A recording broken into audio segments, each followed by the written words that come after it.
দর্শক স্বাগত জানাচ্ছি আমাদের নিয়মিত আয়োজন বিদ সংলাপে। আপনাদের সাথে রয়েছে আমি বাবু কামরুজ্জামান।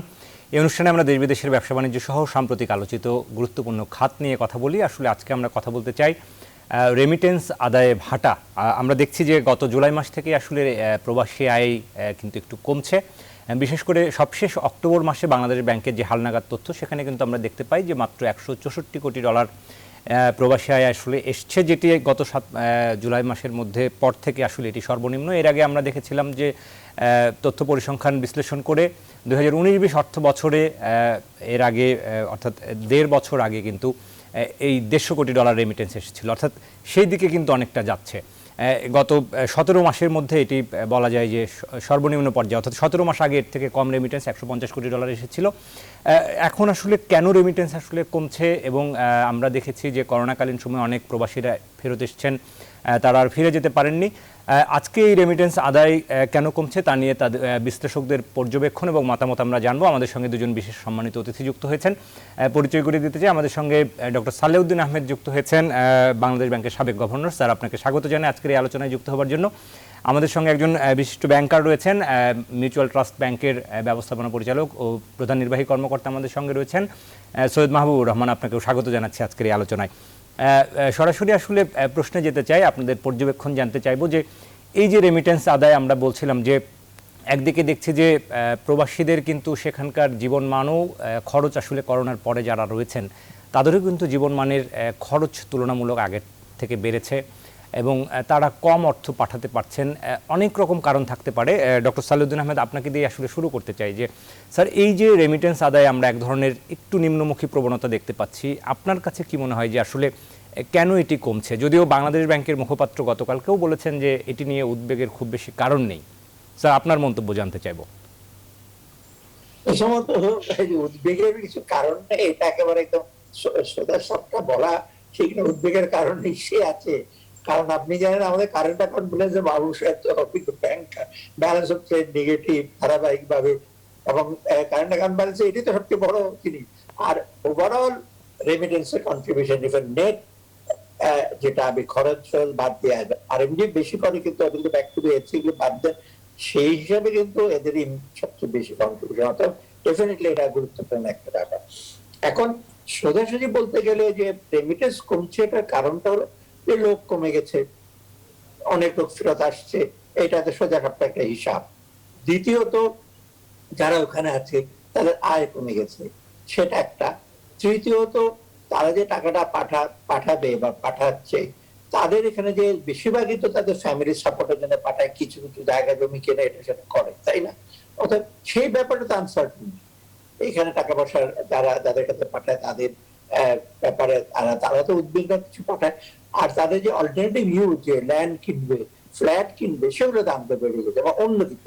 অর্থাৎ সব মিলে কিন্তু আপনার যে যে এখন যে ট্রেন্ডটা আছে, এটা কমাটা, এটা একবারে ভবিষ্যতে দিকে খেয়াল রাখতে হবে। হুট করে কমে গেছে তা না, অনেক সময় কমে যেতে পারে। ডলারের দাম কমে গেছে, কারণ ডলারের দামও তো বেড়ে গেছে, 2% বেশি একটা প্রণোদনা পাচ্ছে। অর্থাৎ সেখানে একটা ব্যাপার আছে। আরেকটা হলো ওপেন হয়ে গেছে ইকোনমি, তাই না? লোকজন যাওয়া আসা করছে, যারা টাকা পাঠাচ্ছে তারা ব্যাংকিং সেক্টরে না পাঠিয়ে যদি আত্মস্বজনের মাধ্যমে পাঠায়, বা আত্মস্বজন আসে যায় তাদের মাধ্যমে যদি পাঠায়, তো তারা হয়তো প্রিমিয়ামটা বেশি পাবে। আপনি কার মার্কেটের দেখেন না, $90 আরো বেশি হয়ে গেছে।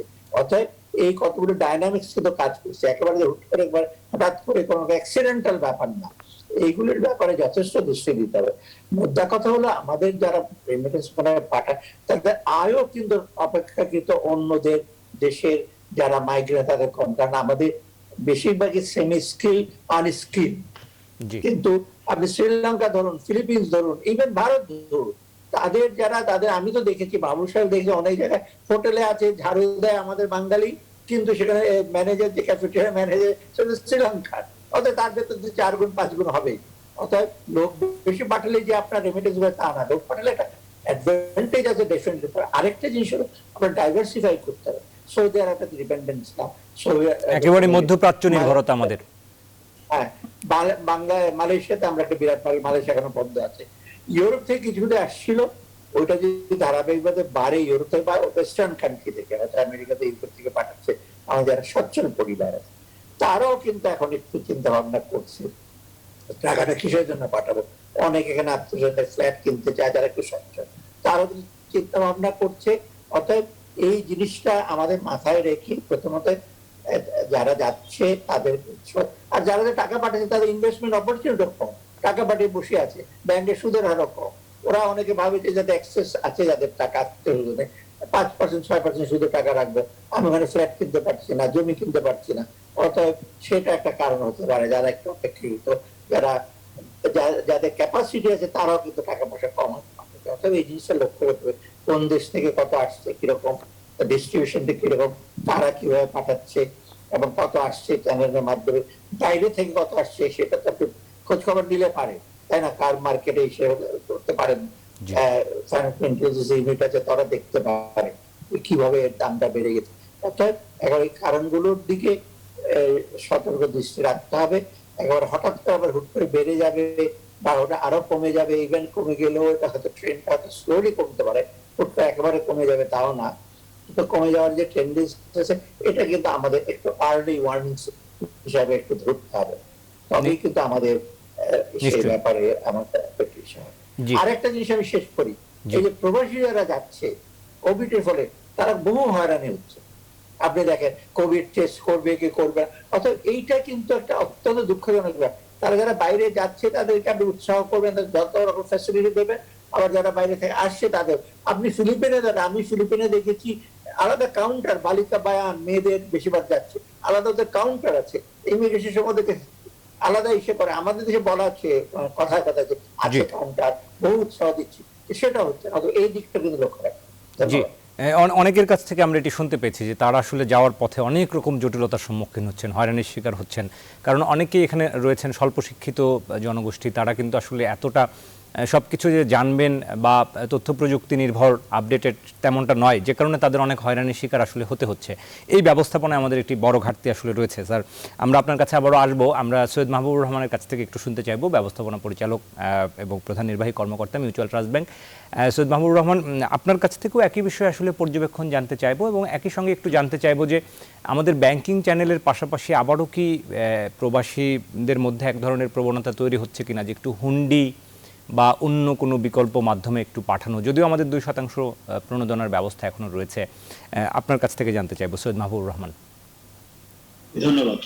আসলে আমরা গত বছর থেকে যখন রেভিডেন্স বাড়ছিল তখন আমরা সবাই এত বাড়ছে কেন, বাড়তে বাড়তে কিন্তু এক সময় 1 বিলিয়ন বা 1 বিলিয়ন কাছাকাছি এসেছিল মাসে, সেটা 2 বিলিয়ন ক্রস করে গেলেন। মানে বেশ কিছু মাসে কিন্তু আমরা দেখেছি 2 বিলিয়নের বেশি কিন্তু পার মান্থ এসছে, এবং একটা সিগনিফিকেন্ট রাইজ কিন্তু আমরা দেখেছি রেভিডেন্স গত বছর। আবার এই বছর প্রথম 4 মাসে কিন্তু আমরা দেখছি প্রায় 20-21% কমে গেছে, এবং গত মাসের তুলনায় কিন্তু প্রায় 4.5% কমে গেছে। এবং আমি তখন এটা আমার কথা ছিল যে কেন বাড়ছে, তখন বাড়ছিল বিকজ আপনি জানেন তখন কিন্তু কোন রকম মানে মুভমেন্ট বন্ধ হয়ে গেছিল, ইন্ডিভিজুয়াল মুভমেন্ট বন্ধ হয়ে গেছিল, আপনার হুন্ডিটা অ্যাবসলিউটলি ওয়াজ নন এক্সিস্টেন্ট। যেসব পপ এন্ড মম স্টোর যারা ছিল, যারা এই হুন্ডি ব্যবসায় জড়িত ছিল, বিকজ অফ দ্য ফ্যাক্ট এই প্যান্ডেমিকের ভয় এবং এইসব কারণ সেসব দোকানপাটও কিন্তু বন্ধ ছিল। এখন যখন আবার মুভমেন্ট বেড়ে গেছে, এখন তো লোক কিন্তু প্রচুর বেরোচ্ছে, মানে এখন তো মানে আপনি দেখবেন যে বাংলাদেশেও লোকজন এখন বেরোচ্ছে, আপনি যদি এয়ারপোর্টে যান ভিড় বেড়ে গেছে, নাম্বার অফ এয়ারলাইন যারা আগে তাদেরও কিন্তু তার সংখ্যা কিন্তু বেড়ে গেছে। তার মানে কি, that is the fact people are going out এবং people have also learn to live with food.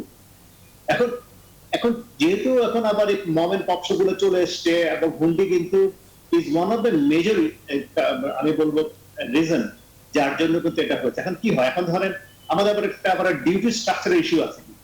আপনি দেখেন হয়তো দেখা যাবে একটা 1 মিলিয়নের মেশিনকে আমি দেখাচ্ছি $2 লাখ, বিশেষ করে রিকন্ডিশন বা এসব মেশিনের আসলে দাম ধরা খুব ডিফিকাল্ট। ব্র্যান্ড নিউ না হলে পুরনো মেশিন বা এগুলি কিন্তু আসলে ভ্যালু করার ভ্যালুয়েশন ডিফিকাল্ট।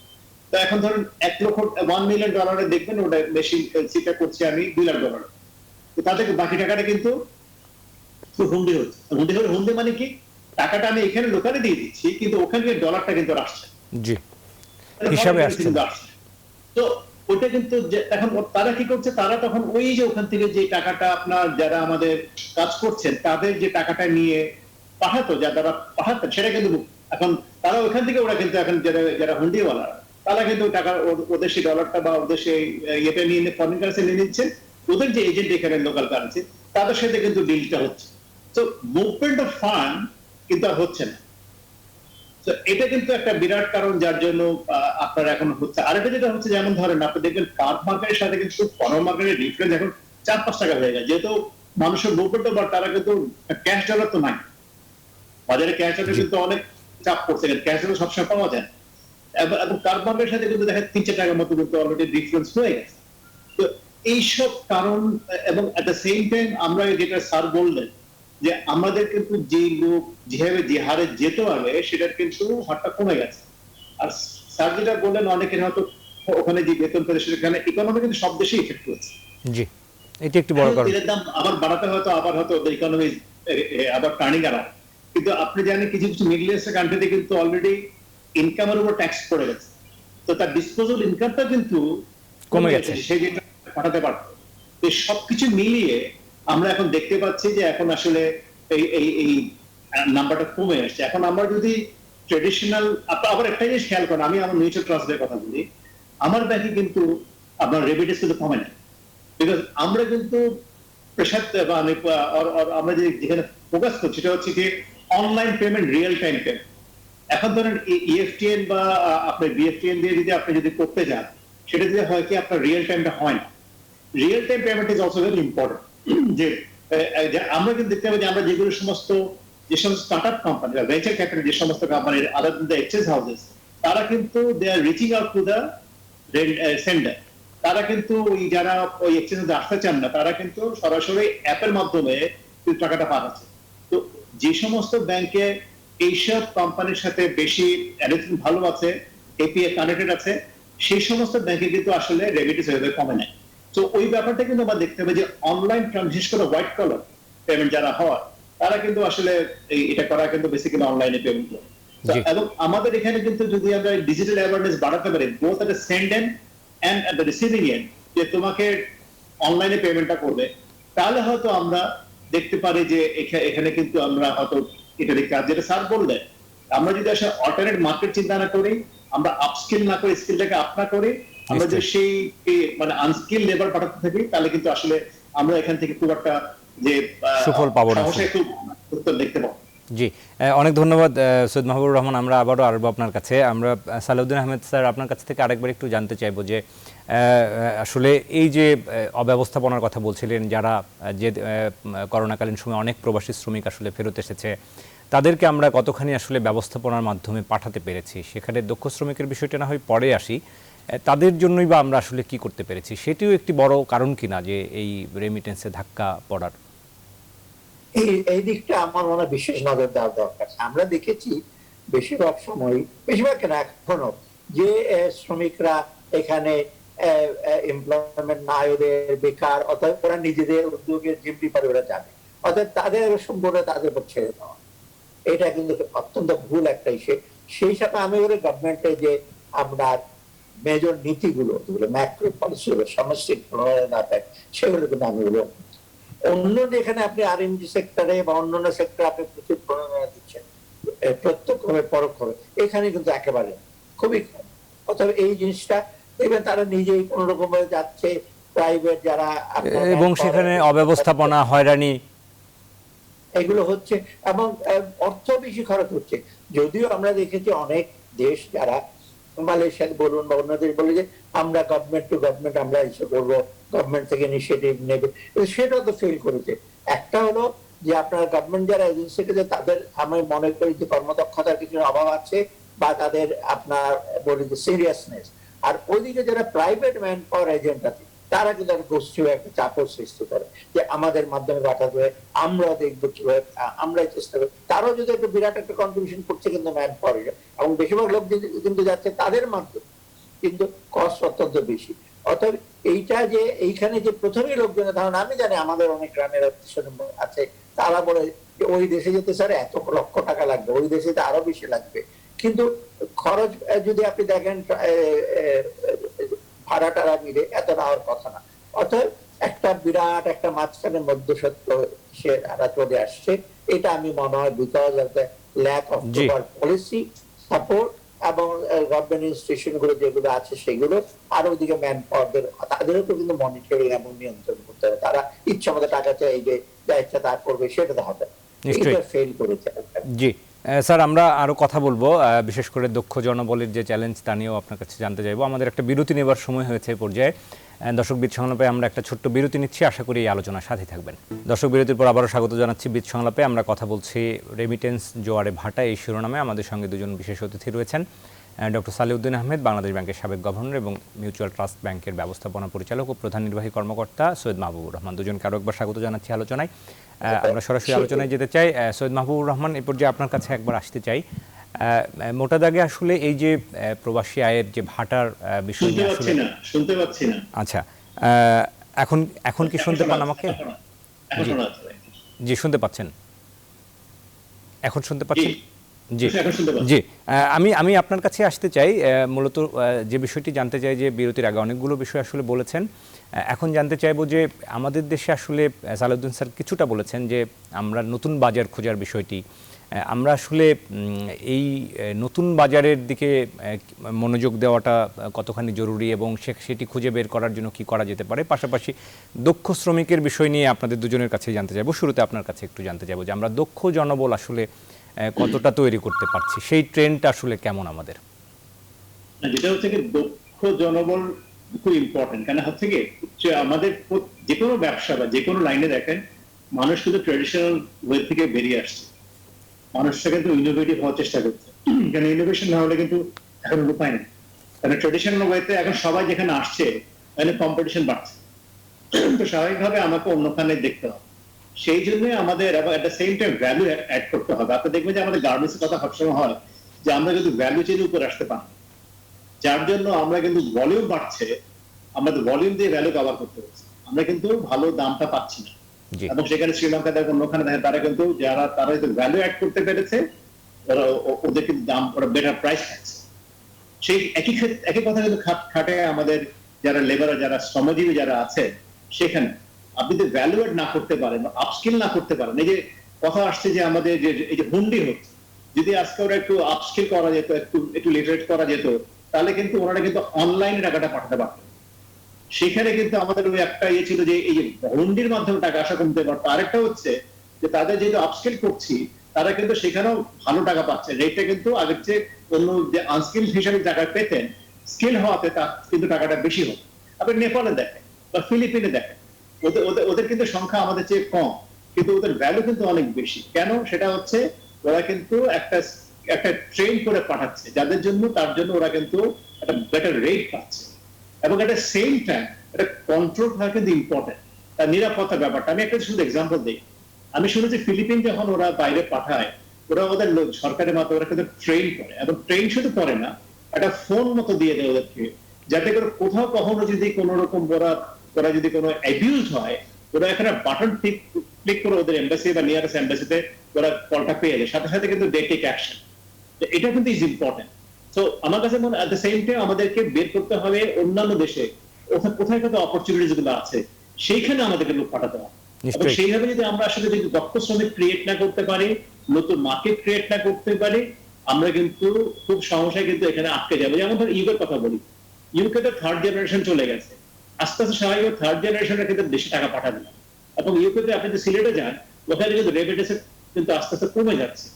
সো আমরা যেমন করে ফ্রান্সে করেছি নতুন মার্কেট, আমরা ইটালিতে করেছি, we have to keep on creating new markets and we have to up that customer আমাদের গ্রুপে।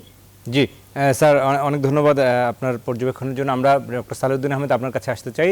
স্যার, আপনার কাছেও একই বিষয় আসলে জানতে চাইবো যে আমরা সবসময় বলে আসছি যে আমাদের দক্ষ লোকবল তৈরি করা প্রয়োজন, নতুন বাজার তৈরি করা প্রয়োজন, কিন্তু গত এক দশকের ট্রেন্ড যদি দেখা যায়, সেখানে খুব কি আসলে আমরা উন্নয়ন ঘটাতে পেরেছি বা কার্যকর পদক্ষেপ কি আসলে আমরা নিতে পেরেছি?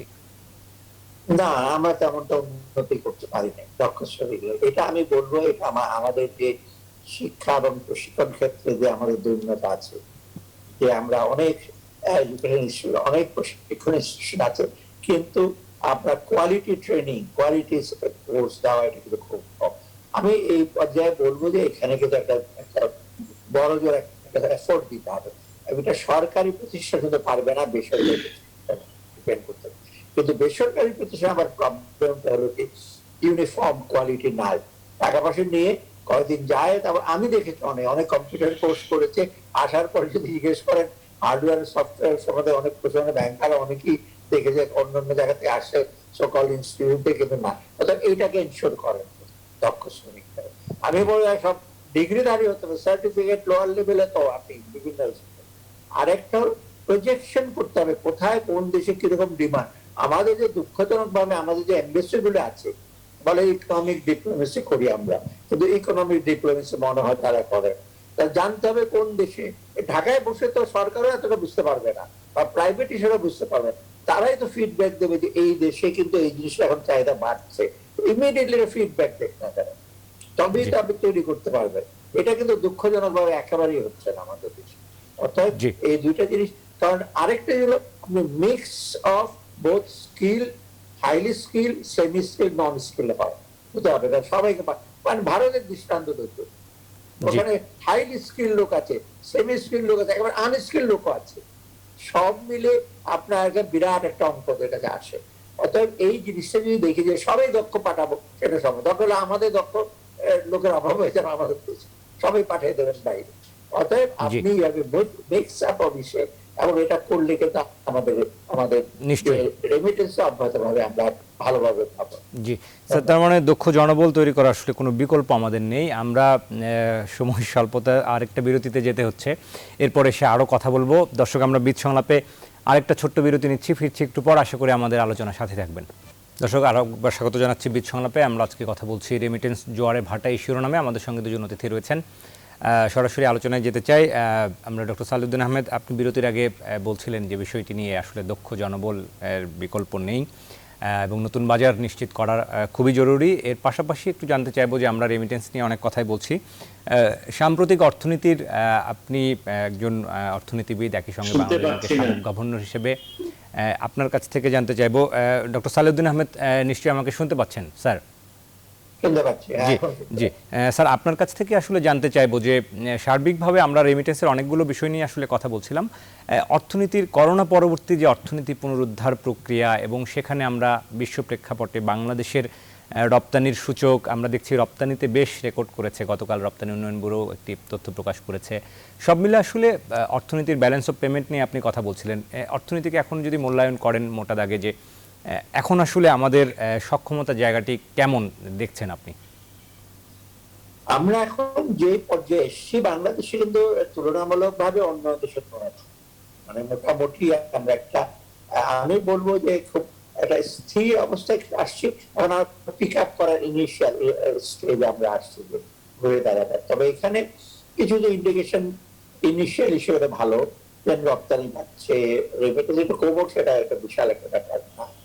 অন্য দিকে আমরা শিল্পগুলো পিক আপ করেছে, অন্যান্য ব্যবসা সেই ব্যাপারে। তবে আমাদের এগিয়ে যেতে হলে কতগুলো চ্যালেঞ্জ কিন্তু আছে মনে রাখতে হবে। প্রথমত, আমরা যে এই পর্যায়ে এসেছি, কতগুলো বিশেষ বিশেষ আপনার নীতি এবং বিশেষ প্যাকেজ, এগুলোর ফলেই তো এইগুলোর যে অর্জনগুলো, এগুলো কনসলিডেট করতে হবে। যেমন প্যাকেজের ব্যাপারে বড় শিল্পে আপনার ঋণ গেছে বেশি, ছোট মাঝের শিল্পে ঋণ কেনা যায় না, সেটাকে বাড়াতে হবে ইমিডিয়েটলি। কারণ কর্মসংস্থানের জন্য এবং তাদের আয়ের সংস্থানের জন্য, বিশেষ করে নিম্ন মধ্যবিত্ত লোকের জন্য সবচেয়ে বড় এইটা।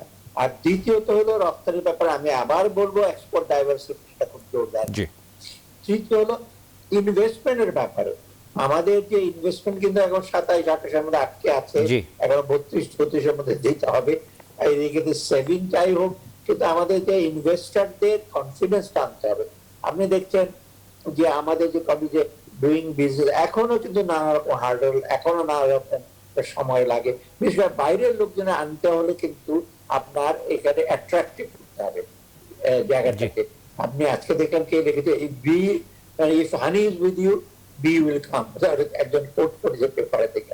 মধু তোমার কাছে থাকলে বিভিন্ন দেশ জায়গাতে অর্থাৎ এটাতে আপনার সে। আর লাস্ট হলো আমি যেটা বলি একটা জিনিস, যে এখানে কিন্তু আপনার যে প্রতিষ্ঠানগুলো যে আছে, বিশেষ করে নজরদারি এবং নিয়ন্ত্রণকারী প্রতিষ্ঠান, এইগুলো কিন্তু কর্মদক্ষতা এবং তাদের উদ্যোগ আরো বাড়াতে হবে। সাথে সাথে যারা আপনার উন্নয়ন সহযোগী প্রতিষ্ঠান, যেমন এক্সপোর্ট প্রমোশন বোর্ড আছে, বা ধরুন আপনার বিডা আছে, তারা হলো নিয়ন্ত্রণকারী প্রতিষ্ঠান তো না, তারা উন্নয়ন সহযোগী মানে সহায়তাকারী, তাদেরও কিন্তু এসে বাড়াতে হবে। জি। না পারলে বিডা অনেক কাজ প্রাতিষ্ঠানিক করছে, উন্নতি না বিডা হয়, অনেকগুলো কাজ এটা করছে, না। উদ্যোগ নিয়েছে। কাজ করছে কিন্তু দৃশ্যমান কাজ তো হতে হবে। তারা আবার এটা বিনিয়োগ হচ্ছে সম্মেলনও করতে আমাদের- যাচ্ছে নভেম্বরে। মানে এটা আমি বলবো শুধু বিডার উপর ডিপেন্ড করে, বিডা কিন্তু ডিপেন্ডেন্ট অন সেবা দান প্রতিষ্ঠানগুলো, ব্যাংক সেবা দান তাদের উপর। অতএব এটা একটা সমন্বিত মানে জি। কোঅর্ডিনেটেড একটা এফোর্ট লাগবে, তবেই কিন্তু আমরা এগিয়ে। আরেকটা জিনিস ভুলবে না, স্বাস্থ্যের দিকটা কিন্তু ম্যানেজমেন্টটা কোভিড আবার যদি আসে, এই লোকজন মাস্ক পরে ঘোরাঘুরি করবে, স্বাস্থ্যকে ঢিলা দিলাম, এটা কিন্তু আমাদের ভ্যাকসিনেশনটা চালিয়ে দিতে হবে, যতটুকু সব জি। ম্যাক্সিমাম লোকে দিতে হবে। আর অন্যান্য রোগ বাড়াই যেগুলো হচ্ছে সেইটা হতে পারবে, ডেঙ্গু আসছে, নিউমোনিয়া আসছে, ইনফ্লুয়েঞ্জা আসছে, সেগুলো ওটার দিকটা যদি না করি, মানুষের স্বাস্থ্য যদি না থাকে, তাদের জীবিকার ব্যাপারটা, তখন জীবিকার স্বাস্থ্যের ব্যাপারটা কঠিন হবে। নিশ্চয়ই, অর্থাৎ সমন্বিত একটি কম্প্যাক্ট ইয়ের কথা আপনি বলছেন, কার্যক্রমের কথা বলছেন। স্যার, আমরা সময় শেষ পর্যায়ে আমরা সৈয়দ মাহবুবুর রহমান আপনার কাছ থেকে একটু জানতে চাইব, সিনিয়র ব্যাংকার হিসেবে ব্যাংক খাতের অবস্থা নিয়ে আপনার একটু পর্যবেক্ষণ জানতে চাইব, যদি আপনি এই মুহূর্তে একটি ব্যাংকের দায়িত্বে রয়েছেন। ব্যাংকগুলো আসলে তাদের সক্ষমতা কতখানি বাড়ছে, বা আমরা যে কুরিনের কথা সবসময় বলি, খেলাপি ঋণ কতখানি কমে আসছে, সেই জায়গায় আসলে ব্যাংকগুলোর অভ্যন্তরীণ যে সক্ষমতা সেটি আসলে কতখানি বাড়ছে? একটা ব্যাংকের সবচেয়ে বড় ইম্পর্টেন্স ক্যাপিটাল বেস। সেই হিসাবে আমি যদি বলি, আমাদের ব্যাংকিং ইন্ডাস্ট্রি দেখতে গেলে আমাদের কিন্তু লোলি ক্যাপিটালাইজড ব্যাংক। এটা হচ্ছে আমি বলবো যে আমার ব্যাংকের একটা উইকনেস। বাংলাদেশ ব্যাংক অনেক চেষ্টা করছে, বাংলাদেশ ব্যাংক ধরেন ক্যাপিটাল রিকোয়ারমেন্ট বাড়িয়েছে, বাজেট অনুসারে বাফার কনজারভেশন বাফার 2.5% বাড়িয়ে এখন 12.5 করেছে, কিন্তু ওভারঅল ক্যাপিটাল যদি চিন্তা করেন আমাদের এখন লো ক্যাপিটাল। আপনি যদি আমরা পাকিস্তানে দেখি, আমাদের বোধ ওভারঅল ক্রাউড এখন বোধ হয় সামথিং 11 কাছাকাছি, which is not good.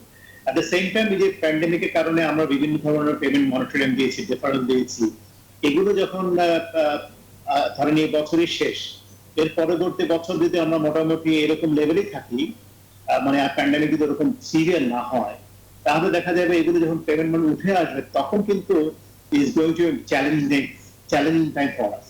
যেসব ব্যাংক ওগুলোকে ধরে যদি প্রফিটটা ডিক্লেয়ার করে, ওগুলোকে যদি আমরা এই যে মানে কনসিডারেশন নিয়ে ইনকামটা হয়তো অত ওভার না করে, যেগুলো হয়তো মনে করি আমি আসবে না, সেগুলো এখন একটু কনজারভেটিভ থাকলে সেইভাবে যদি করতে পারে, তাহলে হয়তো যেসব ব্যাংক এগুলো করতে পারবেন ভালো করে, সেই সব ব্যাংকগুলো ভালো করবেন, অ্যাটলিস্ট লং রানে খেলতে পারবেন।